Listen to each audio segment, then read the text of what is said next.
Hello दोस्तों, जय श्री राम। कैसे दोस्तों?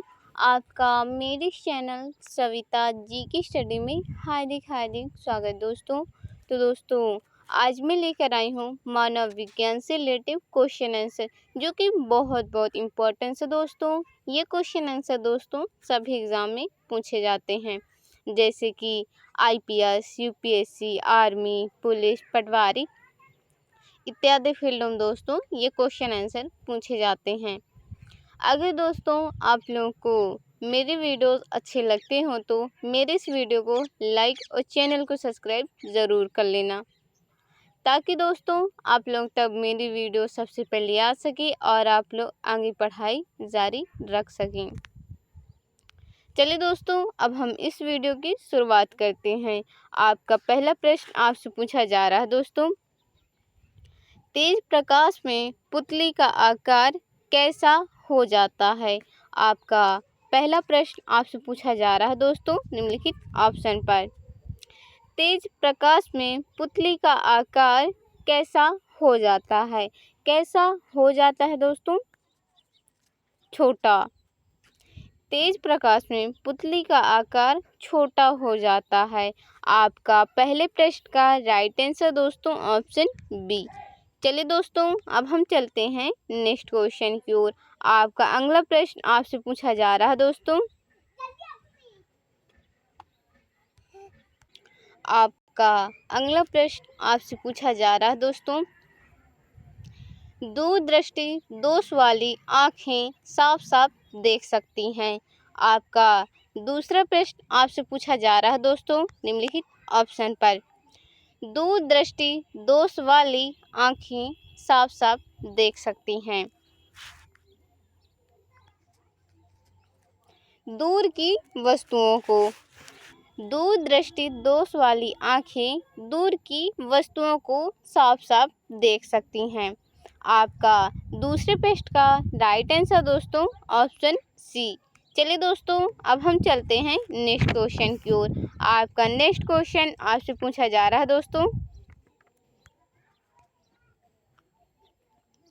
मानव नेत्र में जो बिंदु प्रकाश के लिए बिल्कुल सुग्राही नहीं होता उसे कहते हैं। आपका तीसरा प्रश्न आपसे पूछा जा रहा है दोस्तों निम्नलिखित ऑप्शन पर। मानव नेत्र में जो बिंदु प्रकाश के लिए बिल्कुल सुग्राही नहीं होता उसे कहते हैं। अंधा बिंदु। जो मानव नेत्र में बिल्कुल सुग्राही नहीं होता उसे अंधा बिंदु कहते हैं। आपका तीसरे प्रश्न का राइट आंसर दोस्तों ऑप्शन बी। चलिए दोस्तों, अब हम चलते हैं नेक्स्ट क्वेश्चन की ओर। आपका अगला प्रश्न आपसे पूछा जा रहा है दोस्तों, मानव नेत्र में होता है। आपका चौथा प्रश्न आपसे पूछा जा रहा है दोस्तों निम्नलिखित ऑप्शन पर। मानव नेत्र में होता है उत्तल लेंस। मानव नेत्र में उत्तल लेंस होता है। आपका चौथे प्रश्न का राइट आंसर दोस्तों ऑप्शन सी। चलिए दोस्तों, अब हम चलते हैं नेक्स्ट क्वेश्चन की ओर।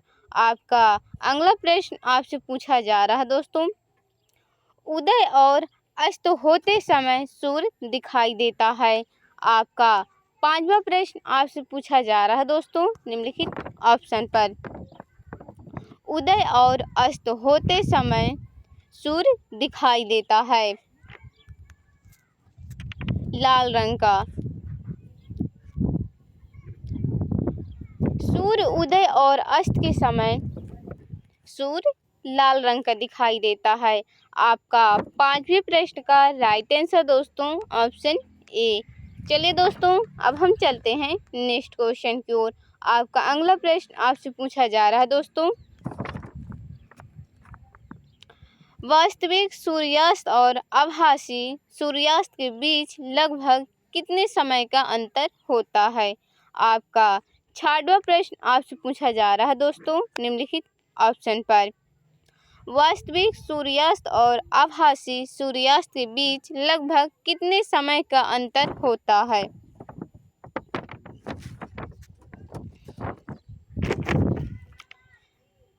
2 मिनट का। वास्तविक सूर्यास्त और आभासी सूर्यास्त के बीच लगभग 2 मिनट का अंतर होता है। आपका 68वें प्रश्न का राइट आंसर दोस्तों ऑप्शन ए। चलिए दोस्तों अब हम चलते हैं नेक्स्ट क्वेश्चन की ओर। आपका नेक्स्ट क्वेश्चन आपसे पूछा जा रहा है दोस्तों,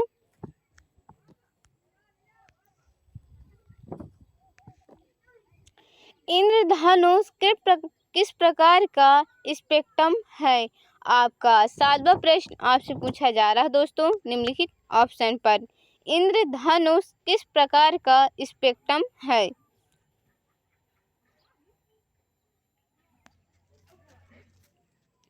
प्राकृतिक स्पेक्ट्रम है। इंद्रधनुष प्राकृतिक स्पेक्ट्रम है। आपका 7वें प्रश्न का राइट आंसर दोस्तों ऑप्शन ए। चलिए दोस्तों अब हम चलते हैं नेक्स्ट क्वेश्चन की ओर। आपका अगला प्रश्न आपसे पूछा जा रहा है दोस्तों,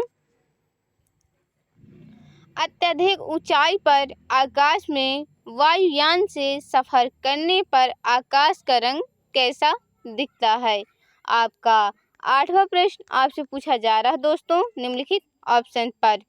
अत्यधिक ऊंचाई पर आकाश में वायुयान से सफर करने पर आकाश का रंग कैसा दिखता है।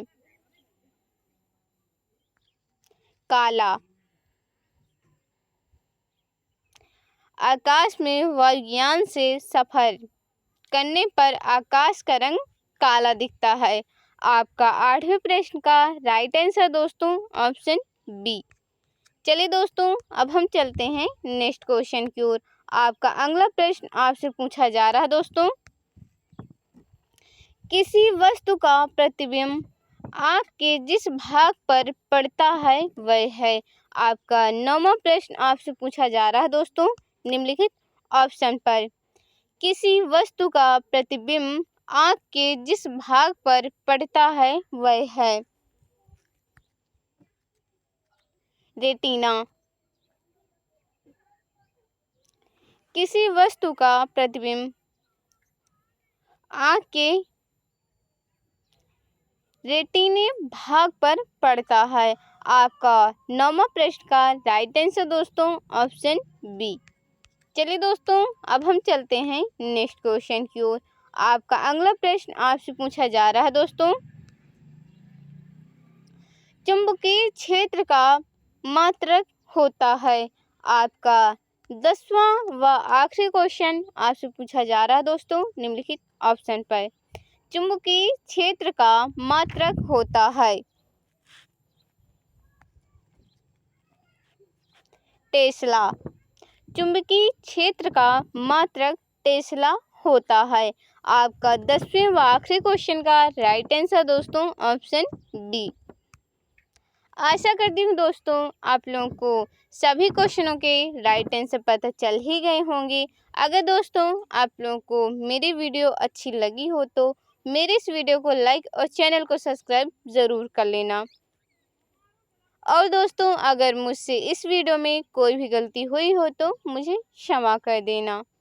तो दोस्तों आज की वीडियो में इतना ही। जय श्री राम। कल हम फिर मिलेंगे एक नई वीडियो साथ, एक नया टॉपिक साथ।